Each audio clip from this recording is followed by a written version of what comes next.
सारा देश तो 8 तारिख अंतर्जातीय महिला दिवस पालन करुछंदी किंतु आमे किछि असुविधागत जकु आमे आज शक्ति वाहिनी ब्राह्मण महिला समाज हमर आज पालन करुछु महिला अंतर्जातीय महिला दिवस को हमर मेन लक्ष्य होछि केवल संस्कृति परंपरा रो प्रगति रे गोटे देशर प्रगति हेबनी सेति पय शिक्षा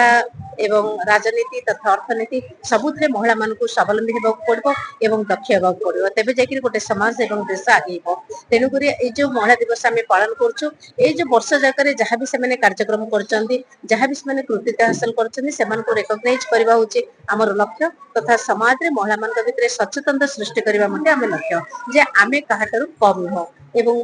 महिला मानकर सफलता ही गोटे देशर सफलता निर्भर करे तेनु करी शक्ति वाहिनी ब्राह्मण समाज सब चेष्टा करछि एवं सब प्रतियोगिता माध्यम रे सेमानकर अंतर्निहित गुणावली को विकास करबा पई सामना को आनिबा पई चेष्टा करिछि ता सहित एसएचजी ग्रुप माने जो माने कि मिशन शक्ति माध्यम रे निजको स्वावलंबी करछन्दी सेमानकर कृतित्व को मध्य तांको अचीवमेंट को मध्य आमे सबले सम्मान एवं समर्थित करिछु ता सहित जे महिला माने समाज क्षेत्र रे अर्थनीति किबा राजनीति क्षेत्र रे किबा आध्यात्मिक क्षेत्र रे मध्य किछि कृतित्व अर्जन करछन्ती सेमान को मध्य आमे उत्साहित करछु आ जेमति सेमानको द्वारा अन्य माने भी प्रेरणा